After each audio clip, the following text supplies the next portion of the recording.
going on in the press. So, okay, we are ready to start. So, Abe, if you'd like to start, please. Good evening, everyone. There you go. Thanks, Dan. Good evening, everyone. I'm Abe Mercado. I'm the Patrol Resource Officer for North Division. I'll try to make it quick because we have a lot of important people on our Zoom. Chief and Assemblyman, thank you, sir, for joining us. Just looking at a few stats for the area, and I want to remind people, give some tips. There's been 7 events of theft occur within the general area there, and I just want to remind everybody to secure your items. Do not leave items out in front of your lawn. If it's things of importance, bring them in. Secure them away from, visibly seen locations, and by doing that, you'll prevent theft from occurring. Most of these reports or incidents are from people leaving items out in front of their porch or lawn. Hello there. Or items in. I'm good. I miss you. I feel like I haven't seen you guys in forever. Sorry, excuse me. You're having a good week, though. Other than that, I'll add our information on our chat. Feels unsurmountable. Another one. Oh, another one. Hey, Megan, you're not on mute, Megan. And they're good ones.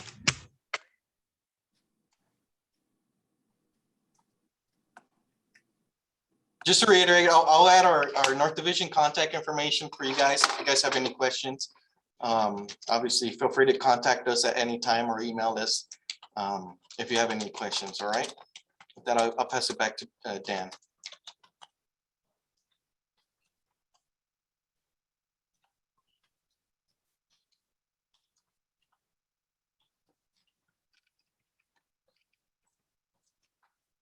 Dan, you're muted.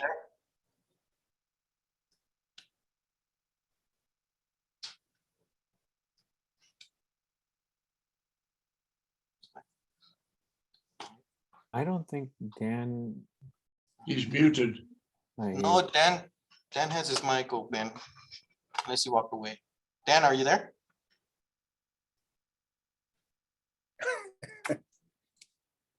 Well, I think I was next. I mean, I can just go on and Okay, jump. can you hear me now? There you go, You Dan. should be able to hear me. All right. So anyway, what I was saying on March 26th, there'll be quite a few people here, including 6 of the sheriff candidates, a couple of assembly candidates, including Assemblyman Gibson, and we've got some other people, some Congress people that are talking about showing up. Nanette Barragán will be here. So it'll be quite a day between 11 and about 2 o'clock in the afternoon on Saturday, March 26th. So you might want to mark your calendar. Just to give you a heads up ahead of time. You're all welcome to come. You're all welcome to be casual. It's a pretty casual deal. It's a meet and greet. The press will also be here. So that's just to give you a heads up. So other than that, sounds like we're all good. It sounds like we're doing what we should be doing. We'll just button down a little bit more and make ourselves a little harder to be in any type of crimes over here. But it's actually being very quiet of late over here, at least around DeForest. So that's pretty good. Okay. Anybody else? Any questions for Abe? Okay, I'm going to skip to Matt. Matt, you're on. Well, Dan, I thought I had a little bit more time, but I'm not going to keep everybody from the assembly member too long. What's going on, everybody? Matt Hamlet, Chief of Staff to Long Beach Vice Mayor Rex Richardson. Just a couple quick updates that I wanted to talk to you all about. The first is I'm sure a lot of people saw that Uptown Commons has actually recently changed ownership hands, and we're actually really excited to be mixing up the tenants, and we're adding La Super Birria, which is one of the best birria taco spots in Orange County. This is going to be their first LA County location. They should be opening up within the next couple of weeks. We're actually meeting with their management tomorrow, and we really want to do it big, especially with our cases going down when it comes to Omicron. in that outdoor space. We're really looking forward to programming it and welcoming a new small business to the neighborhood. Two is, as many of you know, our ABC shelter, the Atlantic Bridge community, has been a big success. Right there on Atlantic, North Atlantic Place. We are going to hopefully within the next few months have some really exciting news to share about the complex as a whole. When we had originally talked about addressing homelessness in our community, it was always, hey, this is not just going to be, if we're going to have the first permanent, space that is serving folks experiencing homelessness in our community, we want to make sure it's one of the best in the entire city. And we're going to be making good on that promise. The Century Villages Cabrillo actually recently purchased the land next door to it, and we're in the visioning plan of seeing what this comprehensive campus is going to look like. So we're really, really excited for that. And we're looking forward to partnering with folks like Assemblymember Gibson to make sure that this is truly a shining example of how we can serve folks experiencing homelessness in our community. And the last piece that I will speak to and actually add in the chat is the Long Beach Recovery Act. So as many of you know, we received significant assistance from the federal government as a part of our COVID-19 relief. And there's actually a page, and I'm not sure Parker shared this with you, where you can see all of the really, really exciting stuff that is coming out with this nearly $250 million investment in Long Beach. We've got everything from down payment assistance programs that should be coming online, a public land trust program, and small business assistance. So I'll be sure to include that in the chat. You can actually see not only for the sake of community groups and folks like that applying, but if you're interested in submitting for public dollars to facilitate one of these programs, it's all live on that page. So like I said, I'm not going to take up too much time. Like Officer Mercado, there are many more important people than me on the call, but I'll also open it up for questions before we get over to our keynote speaker, Assemblymember Gibson, if there are any. So are there any questions for Matt? Okay, Matt, thank you very much. Before we go to the Assembly member, and we'd like to thank Brian for his putting out all the listings for the jobs. We really appreciate that. We also appreciate all the communication you've been doing over the last month. It's like you almost live over here. So it's greatly appreciated. Thanks for stopping by and seeing us. And now we will go on to the Assembly member, and you're on, Mike. Thank you very much, Dan, Ryan, and the Forest Park Neighborhood Association for giving me this opportunity to say a few words. I see a number of familiar faces on here. I want to thank and good to see Megan Kerr, school board member, soon to be city council, representing the city of Long Beach, and also our new police chief. I have not had the pleasure of meeting you, but I'm sure our paths will absolutely cross. I'm a former police officer, was in the Maywood Police Department for many years, but happy to see each and every one of you here today. I just want to remind everybody, even though that seems like, our numbers are decreasing, we still have to, do what we need to do to protect ourselves.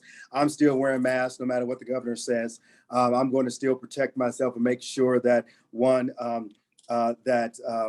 I keep myself and my family safe, and we hope that each and every one of you do the same. I've lost too many loved ones due to this pandemic. Not only loved ones, but also constituency. Not only constituency, but close friends. And so this thing is absolutely important. We will continue to making sure that we create vaccination locations, and also in making sure that people have access to testing in the 64th Assembly District, which soon will be the new 65th Assembly District. And I'll touch on that soon. Many of you know that we started our legislative session January the 3rd. I'm happy to say I have already hit the ground running, Chief. We have 21 bills so far. I plan on introducing 25 bills this year. I normally do 50 bills, but I'm introducing 25 solid bills. We're at 21 right now.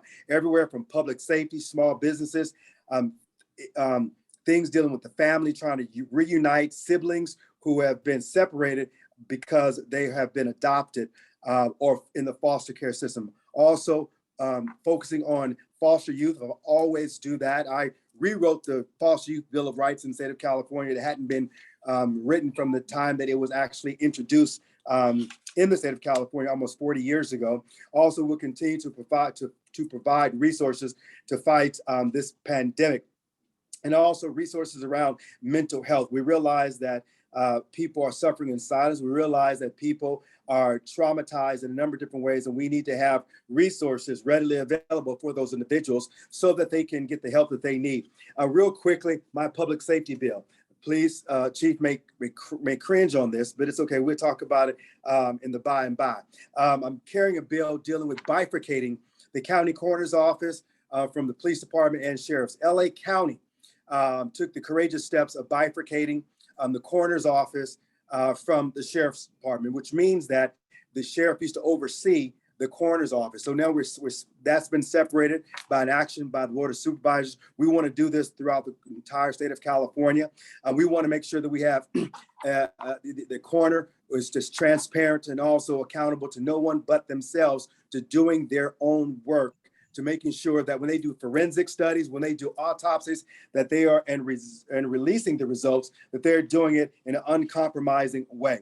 In addition to that, we're introducing, the governor talked about if Texas can ban abortions and end life, then California can ban ghost guns to save lives. I just said something there for a moment. LAPD took 600 ghost guns off of the streets. I wrote landmark legislation 2 years ago about the parts that assembled to making a ghost guns. Oh, you may say, what is a ghost gun? Well, I'm glad you asked. A ghost gun is something you can make at home. You can just put the parts together, or you can use a 3D printer and you can still make a ghost gun. A ghost gun is something that doesn't have a serial number, which means the law enforcement, the Department of Justice doesn't even know that gun exists. And please believe me, if someone is making a ghost gun, they're not going deer hunting. Let me move on. So we are creating a bill. We've created a bill. That bill is Assembly Bill 1621. We're going to ban ghost guns in the state of California. And the coroners, for independent coroners, that bill is 1608 for anyone who's taking notes. We're also realizing that those who are in prison come out of prison and they learn a trade. And most of them is barbering or becoming cosmetologists. Well, they have to pay a lot of money in order to get a license. But when they've done their time, paid their debt to society, and then they want to get their license, the state board rejects them and their money is not refunded. And so my goal is to making sure that the person who is paying the money know whether or not they have even a chance before they pay the money and they can't get the money back. And so we're doing this because there's a lot of people, again, who paid their debt to society, who want to become a barber or cosmetologist, can't because our laws won't allow them to do it. But when they pay their debt to society, we will try to remove some barriers so they won't just be disappointed by paying money. And at the end of the day, they lose out and won't get their license. We also want to do a reunification, as I indicated, about siblings around adoption and also foster care. I would just invite you to take a look at my website. There's a lot of things that we are doing. Like I said, 21 bills so far. We got to, a few more bills that we're going to be authoring and introducing before the close of business next week. We are very excited about this bill package. We have a number of peoples and co-authors and sponsors and community-based organizations that are supporting this particular work. I've gotten budget requests from my cities in which I represent. The city of Carson has asked for $32.4 million for public safety to renovate one of their parks and also a community center. The Artesia Bridge in Compton is not working, and so we want to tear that bridge down. We want to provide $30 million for that. We want to redo the Watts Tower, $50 million for Martin Luther King Community Hospital, and the list goes on and on. The governor indicated earlier on that we have $51 billion.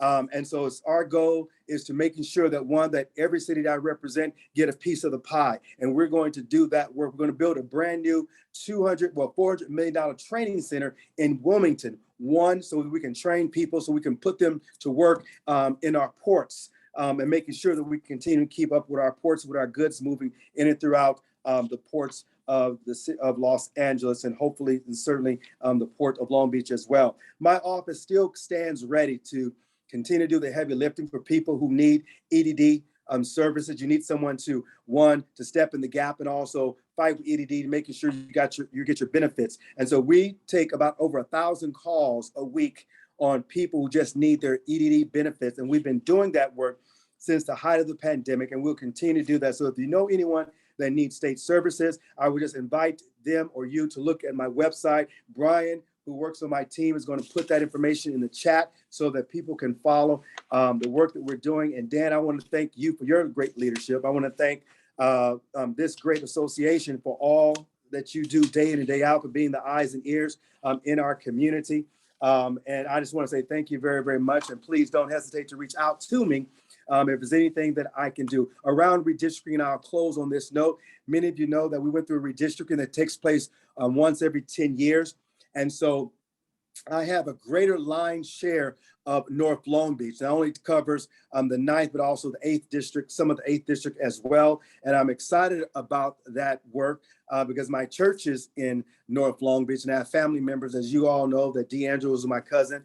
So I have family members that lives in the great city of Long Beach. I now also have Harbor City, Harbor Gateway, North and South, and I also have San Pedro. So I have the engine of San Pedro, all the entire ports and port to call, and all those fabulous things that are taking place. And so let me just end there and just simply say that I stand ready, willing, and able to do whatever heavy lift that you need me to do to represent Long Beach, making sure resources are there and things of that nature. So I want to stop here and just see if anyone have any questions before I go to my next meeting. Any questions from anyone? Yep. I have Go one. ahead, Darlene. Can you give us a follow-up on the Blackstone purchasing all the homes in Compton? Is there any legislation to stop corporations from buying up and pricing out individuals and families? It is not. It is not. So I created a bill 1199 that basically it wouldn't stop them. What it would hope to do and seek to do is decentivize these major corporation hedge funds to coming into our communities and buying all these homes. We know that Zillow bought 1,000 homes, and Blackstone purchased like 7,000 homes in 1 month. And that's what's happening throughout the entire state of California. And it's pricing us out, it's pricing up our children and loved ones, and people want to move in our community because you can't compete with that. They have cash money, and sometimes they're purchasing over 30% over the asking price. And so we can't compete with that. And so what I would do in my bill, it would have created an excise tax to basically say that you do this, anyone who owns over 10 or more properties, you have to pay into an excise tax, which we created a fund for first-time home buyers. They can leverage and purchase a home, their first home. And so that's what that bill sought to do. We could not get a hearing, and we still couldn't get a hearing. And so that bill died at the earlier part of this year as a 2-year bill because we couldn't get a hearing for it. But we're not going to stop trying. We want to make sure that we create opportunity, create generational wealth, because the generational wealth is our home for us to pass on to our children. And so, but we won't have it if in fact we can't buy it. Okay, do we have any other questions? Great question, Like Darlene, Matthew's thanks. hand. It looks like Matthew's hand was up. Thanks, Darlene. Matt, go for it. You're welcome. Yeah, just first, as Assemblyman Gibson, always great to hear from you. This is more of a plug than a question. I know that budget season is very busy. I actually just sent Brian with your team over a proposal that actually got elevated to us by Campfire, who's making a major investment over here into Forest Park. So we're building the Environmental Education Center, but there's still a lot of investment that needs to take place in terms of the trails and really making this the crown jewel of the city of Long Beach. So just wanted to take a moment with you here just to plug that. Because Matthew, thank you, brother, for plugging that. Brian will make sure it gets up here to the Capitol office, not only for my eyes to see, but our ledge director's eyes to see as well. And we're going to add it to the package. I just said something. We're going to add it to our package. Thank you for the commitment, Mike. You're welcome. Yeah, well, we definitely need it. Definitely need the help. Joni, go ahead. No, I was just Or is applauding the Oh, community that's an impact applause. that Okay. campfires had in our community. I was just applauding the fact that Assemblymember Gibson had committed to adding it to the package. So I was just going to say thank you so much, Assemblymember Gibson, and thank you for your leadership as always. No, thank you, Dr. Jonas. Say, Dr. Jonas, thank you very much for your leadership. I know if I didn't add it, I would hear from you, and I want to make you happy and your family happy.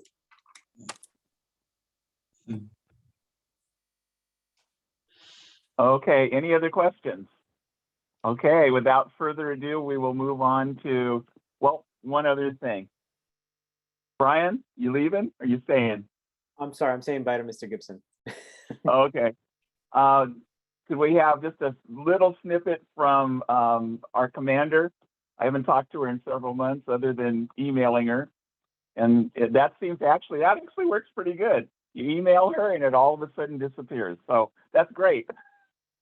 She's a big problem solver. So Megan, would you like to say a few words? Sure. Thank you, Dan. Super happy to be here tonight talking to all of you. Got some really exciting things happening this year up in North Division. I'm very happy to be staying in North Division. We've been on a roll. We're looking really good this year so far as our crime stats go compared to last year. Last year we had a really rocky start, if you guys all remember. It was probably a result of the pandemic and everything, but this year our violent crime up here in North Division is down significantly so far, as well as our property crimes. So very exciting news. We've got a lot of plans in place moving forward. As you all remember, we did neighborhood walks last year in your area, in your neighborhood, which was really successful. And we're back to the drawing board now to choose a new area within North Division to continue the neighborhood walks program and continue building those relationships and partnerships with the communities up here and surrounding your neighborhoods. Obviously, we need to partner with everyone to continue bringing that crime down. Just a couple of other initiatives that we have working. I know traffic is always a big issue with everyone. So we've got an event action plan that we're working. We've got extra funds that we're utilizing to get more officers out there to do enforcement for traffic, for speeding, and then also those street racers and street takeover things that you guys have been seeing and it's been plaguing our area. We've been working really hard on that, putting extra officers and plans in place for that. We also continue to put officers out into our entertainment districts on bikes. So that's been working out really well. And we've got some more plans in place for the rest of the year to keep building those relationships and keep crushing crime and making your lifestyles better and safer up here. So we're looking good right now up here in North Division. Okay, thank you very much. Any questions? All right, seeing none, we're going to move to our next main speaker, and that would be Chief Havish. It's all yours.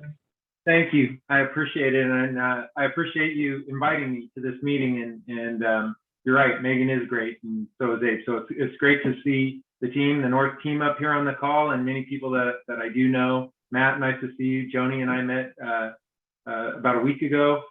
Just a pleasure to be here with all of you. So to those of you that I don't know, I'm happy to see you virtually. I wish it was in person, but I'll take this. So Dan, thank you again for having me here. And I do want to afford everybody an opportunity to ask me any questions they may have about me, about the department, about the future. But what I typically am asked is what is my vision? What is my vision for policing? What is my vision for this police department? And so I'll share that with you. And over the past few years, we've made several advancements in policing and in public safety and really understanding the public safety space from a different perspective, working with partners. So when I got this position, I knew that I wanted to talk to my entire command staff, talk to the officers, talk to the community, speak to our elected officials, and really just reiterate what I see as the future of our department. And really what the future is, the vision for public safety in Long Beach is not only a safe city for all people, but it's a safe, healthy, and welcoming environment, a safe, healthy, and welcoming community, a place where people feel comfortable living, visiting, working, and we're improving the quality of life within the city. So there's really kind of three main areas that I talk about. And the first is this, is crime and homelessness, specifically violent crime, and how to address violent crime, because there is a significant amount of gun violence occurring in major cities across this country. As Megan said, Commander Zabel, fortunately, we've been doing a very good job in North Division to keep those numbers down, but it's something that's still on my radar because there is such an increase in the amount of guns that are on the street today. So really looking at ways to be innovative in how we address violent crime, not only from a reactive approach, but also thinking about how to address those issues that are the root causes or fundamental causes of crimes in some of the communities of color or marginalized communities within our city. How do you work with city partners and community groups as yourself, neighborhood associations, and really identify ways to change the trajectory for individuals who may end up in the criminal justice system? So that's something I'm really proud of, that our team is continuing to innovate and think of ideas like neighborhood walks, like the coordinated response team, ways to engage the community, build partnerships, and really root out crime from neighborhoods in our city. I want our families, the people that live here, our kids, to be able to go to parks, to be able to go to school and not have to worry about crime. And homelessness. Homelessness is one of the most complex issues our country has faced, and really understanding that there are various populations within the homeless population that need to be addressed. There's a population that suffers from mental illness. There's a population that suffers from substance use and abuse.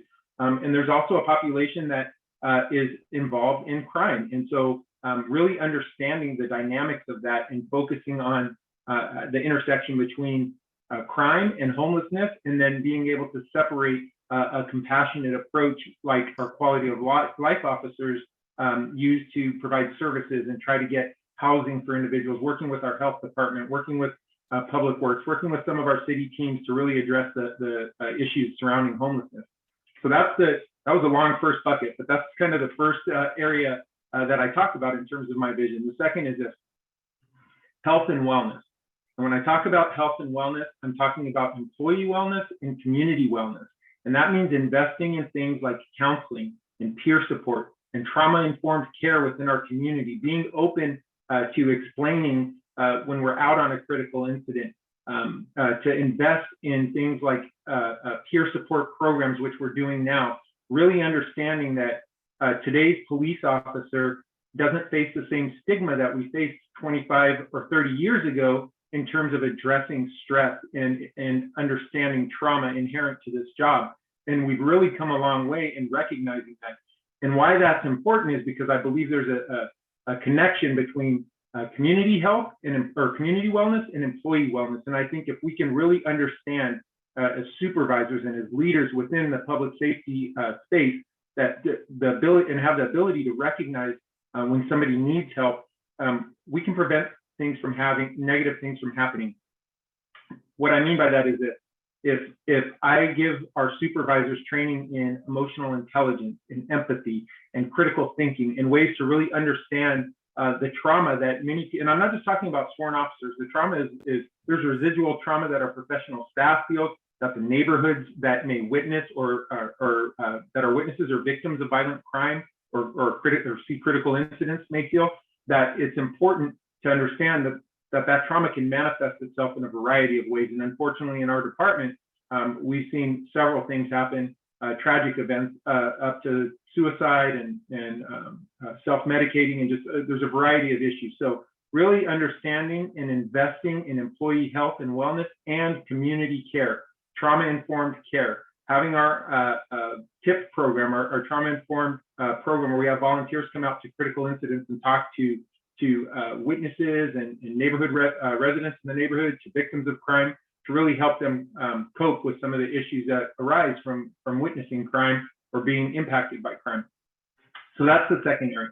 And the last area is it, and I talk about this all the time, I have a background in communications, my master's degree is in communications, and I strongly believe that having effective and efficient communication that is built on a foundation of accountability and trust and transparency and meaningful dialogue and input from the employees and community makes for a better police department. So how can we communicate better? How can we continue to develop increased partnerships and relationships, meaningful relationships, like neighborhood watch? That was created so we could have officers who work in the area where people live and work, know who they're serving. So you have relationships that aren't when you see an officer, it's not the first time you're seeing them when it's a call for service or an emergency response. You actually know the officer who's working in your area. Bringing more of a community policing small town feel to a large town. So that's the third area. And the umbrella of communication, again, it covers everything. And I think communicating effectively is critical to relationship building and strengthening the partnerships that we have and creating new ones. So those are my main three areas of focus right now. And I could talk about all three of them for hours, but I will say that it's been a very challenging few years for law enforcement, the profession, and for the Long Beach Police Department. And I see our team on the call here. I see all of you who live and serve this community, and it's inspiring to me. So it is just, this city means so much to me. This department means so much to me. And I'm just honored and proud to be here with you all tonight, and happy to answer any questions you may have. So thank you for giving me the time to share that with you. And again, just a pleasure to be here. So thank you, Dan. Not a problem, Chief. Do we have any questions from anyone? Serene. Hi, Chief. Welcome on board. My name is Shireen Senegal, and I'm the Executive Director of Ronnie's House in North Long Beach, California. I lost my husband to gun violence in 2016, and a lot of my work is focused on gun violence prevention, reentry work, and youth leadership. A couple of the challenges that I'd love to build some bridges with you is better communication between, like you said, between what's happening in the department and community. So for example, I'm located on 61st and Atlantic, and I just found out that a few months back that the 7-Eleven was robbed twice within a week. The employee was tied up and put in the back.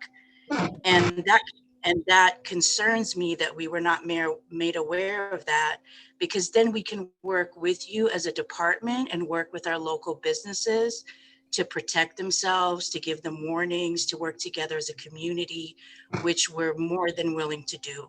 So I would love to see better communication so that we can get the information out to our communities and we can educate them on how to protect themselves.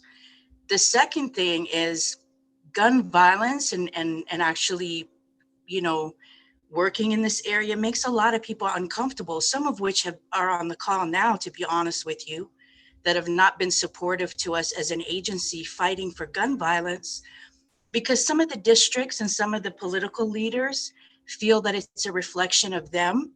And so they try to dismiss it oftentimes, making it gang related, and that doesn't help us.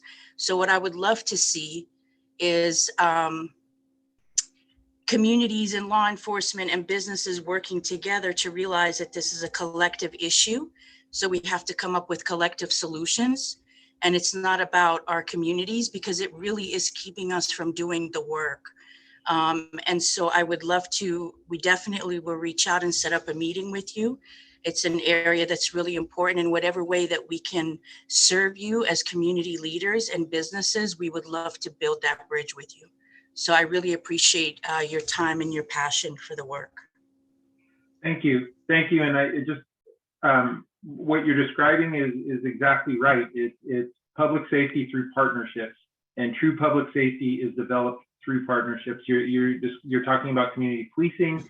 You're talking about police and the community being one to improve the quality of life for everybody. So I really appreciate what you said, and you're right on in terms of communication.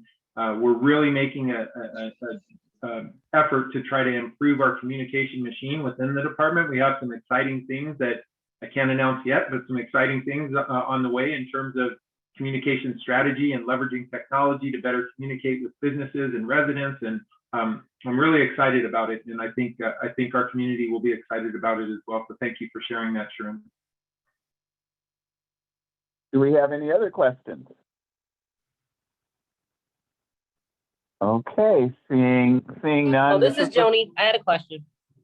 Go ahead, Joni, go. So I know one of the initiatives that had begun here in North Long Beach was around the neighborhood walks. I wanted to know, what is the plan for one, expanding those in our area, and then two, doing those types of walks and community outreach programs citywide? Thank you, Joni. Yes, so great question. And neighborhood walks is still going on now. So it was initially a pilot program, and it is a citywide program. North Division was actually number 2. We have 4 geographic patrol divisions. So we're in South right now, just getting ready to start South, but we've done West, North, East, and now South. And the way it was initially structured was as a pilot program where we wanted to take a different approach to addressing partnerships and crime in some of our most impacted communities.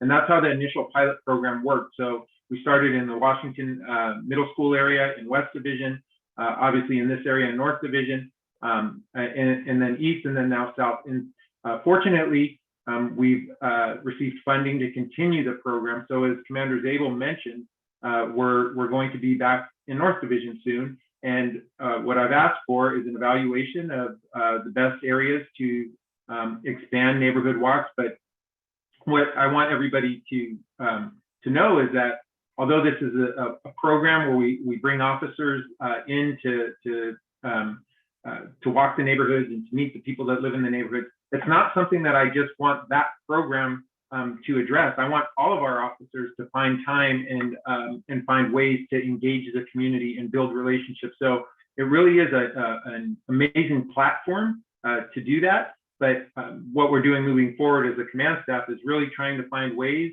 to prioritize what the officers out in the street are doing to create more time where they can engage the community. So I'm really excited about neighborhood walks, expansion of neighborhood walks. Yes, it's citywide. And hopefully the concept of neighborhood walks, we can get that into the entire patrol bureau so officers have time to do that even when they're not assigned to neighborhood walks. So really excited about that program and really happy about it. Thank you. And then a follow-up question to that was, will there be like a standard plan as you continue to roll out the neighborhood walks? So like, for instance, up here in North Division, will there be kind of like a rotation of the streets that you go or the neighborhoods? And will those neighborhoods be notified ahead of time, or what's the plan around that? Yeah, we're not going to do the same neighborhoods because we want to spread it out as much as we can within each division. And yes, the neighborhood is aware of it before we do it. And usually there's a soft launch where we invite the associations and neighborhood leaders or community leaders to go out and kick off the neighborhood walks program within those neighborhoods. So North Division hasn't been earmarked or hasn't been identified which location in North Division we're going to be doing, but the community will know before we're out there. Okay, thank you so much. You're welcome. Do we have any other questions? But I do have a question. Have you considered going back to, this goes all the way back to Chief Lumen. He used to do a deal where before there was the officer walking the district, that they met with all the associations, had like a meet and greet, something like that in a small park, like to do it next door to my house or at DeForest or any of the other parks, where you can meet with all the leadership so you can lay out the design plan so all of us know all at once. So I'm not familiar with that, Dan, what Chief Lumen did. And I remember back then we did have in our community engagement division, we did have a program that tied to the neighborhood watch program where there was something similar. But absolutely, if there's an idea that allows us to bring community leaders together at the same time and talk about policing and public safety, that's wonderful. I'd love to do that. Okay. Any other questions? And Reese. Go ahead, Reese. Chief, we used to have a program also for protection of children in case the safe haven policy. Is that going to be reinstituted? So I don't know if that particular program will be reinstituted, but we are talking to the health department and to some community-based organizations about how best to address issues related to children, and as well as the city prosecutor, and looking at ways to actually not only address children that need assistance, but in terms of recruitment, looking at how we can engage children in the law enforcement profession. So there's a variety of things that we've been talking about, and I don't think anyone would argue that kids are everybody's priority, including all of ours.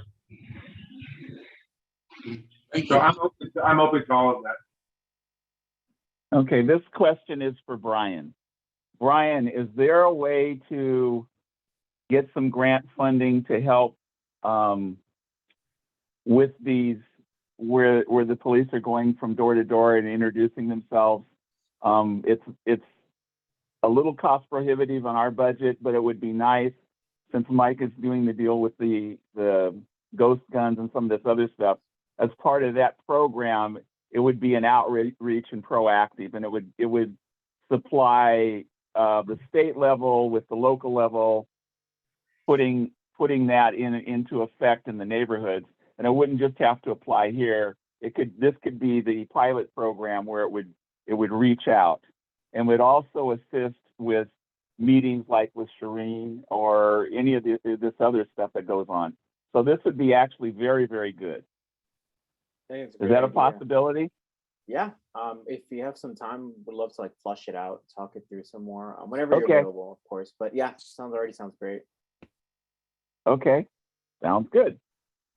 So any other questions for the chief or anyone else? Seeing none, well, we may get out of here by 8 o'clock after all. Anyway, this is the part of the meeting that we open up the meeting to any comments that were not on the agenda. We also will open it up because we're in the process of having an election. We do not support or endorse, I can't say we don't support, but we do not endorse candidates for any election, but we do provide a platform if any one of them would like to talk about their candidacy for a couple of minutes. We open up the floor. So if Nubia or Megan would like to discuss that, if not, no problem. You're always welcome to come and join us at any time. So, but I'm going to tell you, I open it up to everybody. That means if your opponents are here, they're going to talk to. But I don't see them around, so not this time. So anybody want to say anything about what they're doing yet? I know it's awfully early. I'm saying hello. Hi, Dan. Hello, Hi. everyone. I was just joining you tonight. It's been a while since I've been at our neighborhood meeting. Happy to be here since DeForest is my neighborhood. Happy to reconnect with all of you. My name is Nubia Flores. I am a resident of DeForest Park, and for a brief moment, I was a board member of the DeForest Park Neighborhood Association. I am running for school board for Area 1. I'll put my information on the chat, but I'm, I'll come back next month ready for more, but I'll put my information. You caught me off guard. Sorry, I was here as a resident. Well, what can I say? I have been known to do that a few times with everybody. All good. So. I'm ready for next time. Sorry. Okay, not a problem. Joni, would you like to say anything? Sure, I think Megan had unmuted herself, but sure. No, go right ahead. Okay. I think most of folks on this call who are listening know me. So I'm Dr. Joni Rixodi. I'm Vice President of the DeForest Park Neighborhood Association. And I am also running to be their District 9 representative on City Council. I am running because I am passionate and I love my community. I've been around and working in the community for a decade now. And I'm also a mom and a parent, as you can hear my 3-year-old in the background playing in the water. And again, I've worn a lot of hats here in the community. I've been part of the DeForest Park Neighborhood Association. I'm currently sit on our Uptown Property and Business Improvement District that governs the cleanliness and safety of our corridors. I have also been part of the Citizens Police Complaint Commission and interacted often and had the opportunity of interacting with our Long Beach PD and our public safety officers around issues of policing. So very relevant to the conversation we're having today. And I'm currently chair of the Planning Commission, and which gives me a really great understanding of development and our housing needs here in the city. And so all those hats have given me a great platform for understanding what our city needs and what our community needs. And I will also share my information in the chat, and I would love your support. And I'm happy to have conversations, have coffee, sit down with anyone and talk to you about my passions and my vision for the 9th District. So thank you. Thank you. Megan. Yeah, I'll just pipe in. I'm the current school board member for District 1, and it's so good to be with you. I apologize for that. I got a call from an old friend, and I thought I'd be better at Zoom by now. So my apologies for that earlier. Just No wanted problem. to thank you all for your support of our students, especially at Jordan High School. And I wanted to thank the chief. It's good to see him in person for the first time since he was sworn in. And it's such exciting news. And you talked a lot about the community and reaching out so that our kids could become part of our public safety profession. And we have an incredibly wonderful partnership at Jordan High School that is only a year or two old, that is a public safety pathway that has both fire and police in that public safety pathway. So we have an officer and firefighters teaching in those programs so that our North Long Beach kids can have an entryway and more information about how they too can be like Chief Habish residents who grew up in the North who could one day be chief of police and in our fire department as well. So just really proud of that work that we continue to do. We have a great community of students in the North, and I am very, very proud to represent them. I am running for city council in the 5th district, the newly drawn 5th district that represents parts of the east side of Long Beach, as well as Cal Heights and Bixby Knolls, where I live. So I am here in my school board capacity and will continue to be here. If you have questions, always reach out and let me know what they are. But thank you to our law enforcement folks who are here for their continued great work. And it's good to be with all of you. Okay. Any other questions? It looks like Matt wanted to chime in, Dan. Go Yeah, ahead, sorry. Matt. Sorry, just compounding what Nubia said. I wasn't expecting to speak, so I actually forgot something that I think is really important to share with everybody on what's going on at City Council. Is actually earlier this month, the city manager announced that we had some year-end savings from the last budget. We were able to invest, secure some really great investments that I wanted to share with you all. I think are going to impact the community. We were able to get $200,000 to begin outreach and design for a new playground at Howden Park. I know that the vice mayor has been saying for a long, long time, we want a new playground to go right next to that new community center. So we just got about $250,000 down payment on that. So that was something hard fought for, and we're really excited for. And also, if you all will remember, we made a big deal last year about not having access to aquatics facilities here in North Long Beach. I can tell you guys all the way over, and I used to do Parks and Rec over in Ramona Park, and I remember having to walk all the way to Jordan High School to go to the pool because that's really the only aquatics access. So we asked the city manager to consider looking at a pool feasibility study for a public pool here in North Long Beach, and I'm proud to report that we were able to get full funding for that, $50,000 for to finish that feasibility study. So a lot of this is building. Obviously, we got to get more money for capital improvements, but these are big ones that I wanted to make sure I shared with everybody. Hey, anyone else? I do. First, Matt, thank you for that Go update. ahead, Brian. Yeah, thank you for that update. I'm actually enrolled in eSport of Fitness exclusively so I can get the pool access. So looking forward to that. But also just wanted to give a quick note. I wanted to congratulate Dr. Joni for being nominated for our district's Woman of the Year. Had to make sure we give a shout out to that. But anyway, that's it. Thank you. Thank you. Okay, anyone else? Yes, Daniel, long time no talk to. It's Charles Brown, Yes, representing Councilman Al Austin, 8th District. First of all, want to welcome those of you who have joined the district based upon the new redistricting lines. And we basically want to say that we're doing everything we possibly can to get as much information about existing. We've inherited close to 25 different neighborhood organizations and associations in the district.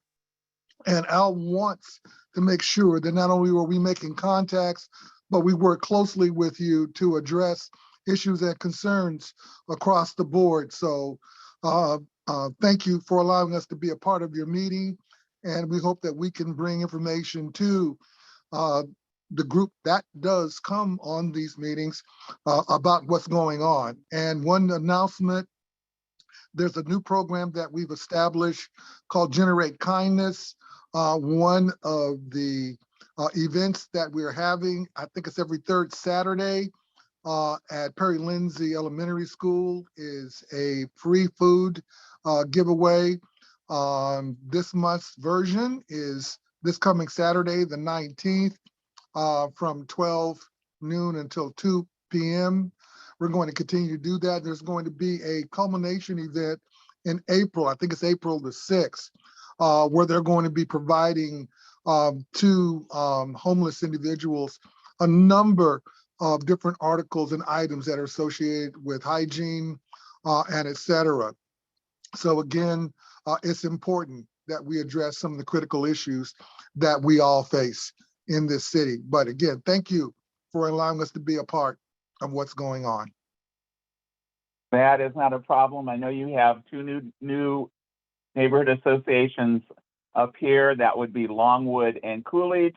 Correct. Correct. Longwood meets when they call their meetings. Coolidge meets every third Wednesday. Yeah, of the month. They met yesterday. Or that would They be met yesterday. Yeah. And that would be, you would be talking to Pat and Dave, well, it's Dave San Jose and Pat Long. So Right. you'll be talking to those guys. Right. We've Okay. been talking to that leadership group for the last month or so.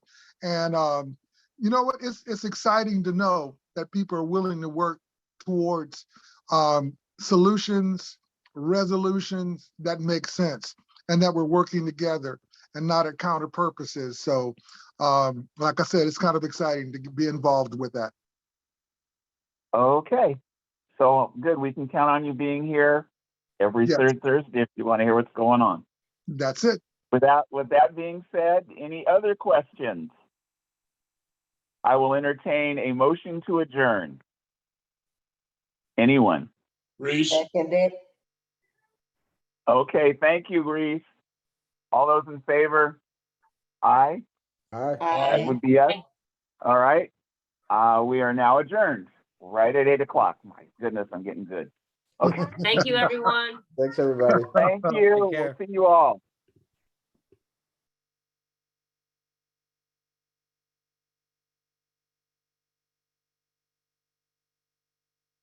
Who is logged in that can stop the Facebook Live? I can still talk to you. No, we're still going live on Facebook. Okay. We need to close off the meeting then. No, you just need to close down Facebook and stop the recording.